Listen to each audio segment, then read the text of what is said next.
we're gonna put the story somewhere in the West. So of course, Vegas. I mean, what is more iconic when you think of crazy things that you could do in the West? I think that was really the inspiration for the story in a lot of ways, was looking back at the history of Vegas. We really think of it as a side story. In a lot of ways, we're revisiting stuff from the original 2 games, but it stands on its own.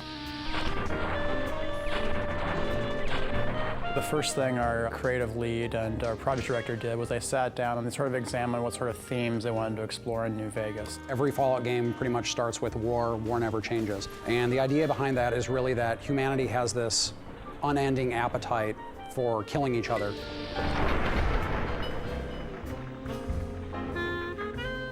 Thematically, if you're going to do a game about Vegas, you have to deal with the theme of greed. And so that's something that kind of suffuses the game. We've tried to do a lot of reversals with the title, so sometimes we're going to show you why war is absolutely necessary. Fallout New Vegas is a post-apocalyptic role-playing game. It's set a couple of hundred years after a cataclysmic nuclear war between the US and China, and it takes place at a time when the city of New Vegas is actually being rebuilt. What ties the story in is the themes of Fallout. It's always centered around water. Where are people getting water? In the case, there's a big area right around Vegas that has a lot to do with water. Hoover Dam plays a massive role in the game. Hoover Dam is like the pot of gold that everybody is fighting over, because in this post-apocalyptic age, to have something that can produce electricity and also water is worth, everything. Fallout 3 starts with you being born, and you're a baby, and you go through your young adulthood until you leave the vault. In New Vegas, we wanted to say you start the game in a very Vegas sort of cliche style almost. You are shot in the head and dropped in a shallow grave, so it starts with essentially your would-be death. After you're shot and left for dead in a grave, you might have some desire to go see what the whole murdering business was about and why he wanted you dead in the first place. In the course of trying to resolve that one conflict, you get pulled into larger events. So in this case, you're trying to find the people that killed you and what they were trying to get from you. In this case, it was a package you were carrying. So of course, as you go around, you find out that what you were carrying is centrally tied into this major conflict in the area between New California Republic and Caesar's Legion and Mr. House, who's the guy that sort of runs the strip in New Vegas. Player freedom is very important in the Fallout series. And when we allow the player to basically have a choice in what they do and how they do it, by leaving the plot open in a way that basically they're just learning what's going on in the world, it gives them a lot more freedom in how they want to learn that information. The leader was a New Vegas type. Typical city boy. He had a bunch of great cons with him, probably hired guns. A lot of the story that comes out of a Fallout game is through the player's own experiences. What you want to do is get them a lot of hooks to adventure with and sort of bounce their own ideas off of and their own experiences. Like a lot of role-playing games, but I would say even more with Fallout, it's about choice. Do I want to be the nice guy? Do I want to be the bastard?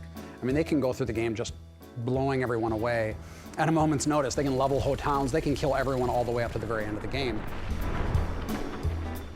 And we also want to make it possible for those that want to be very pacifistic and more speech-oriented and try to be a good and all-around good person. They can just leave the story, go off into the desert, go into some crazy vault, come out, just pick it up again. They can shortcut parts of the story.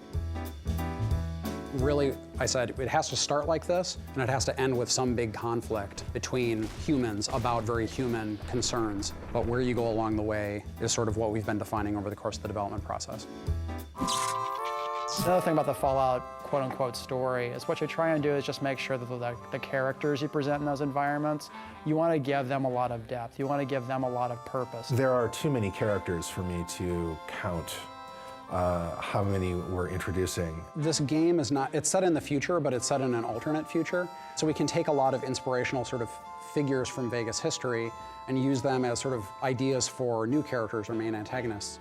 So one of the major characters, Benny, is sort of like, if you look at his sort of visual look, he's kind of inspired a little bit by Bugsy Siegel. Ring-a-ding, baby, ta-ta. We have a kind of enigmatic overlord of New Vegas named Mr. House, who is patterned after the historical Howard Hughes. Now, because of your carelessness, Benny has fled the strip. Caesar is the head of this rather frightening faction called Caesar's Legion that's looking to conquer this region. I want Mr. House knocked out of the game. A quick 1-2 punch. These bizarre characters and their sort of twisted things that they do, it's a really big part of the setting, and it's important that Even though we have these terrible situations that people are in, they're punctuated by these moments of bizarre humor. Please don't do no harm to me, mister. At least the way it's not in my face.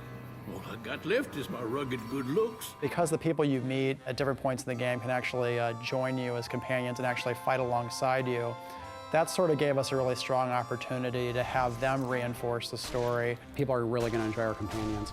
Raul is very distinctive. He's a ghoul that has been traveling up from Mexico for like hundreds of years, basically, and just living in the desert.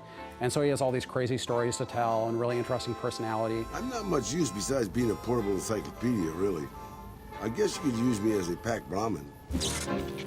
People really enjoy being part of certain factions in games, participating in the faction politics, and using their influence within an organization to sort of change the game world. You have these large factions that you're really going up against with very different desires. Like one is just, I just want to take over the world. One is, I want Vegas to survive and me always on top. They can side with the New California Republic in the war effort. They can side with Caesar's Legion. They can choose to support Vegas, or my personal favorite is that you sort of blaze your own destiny.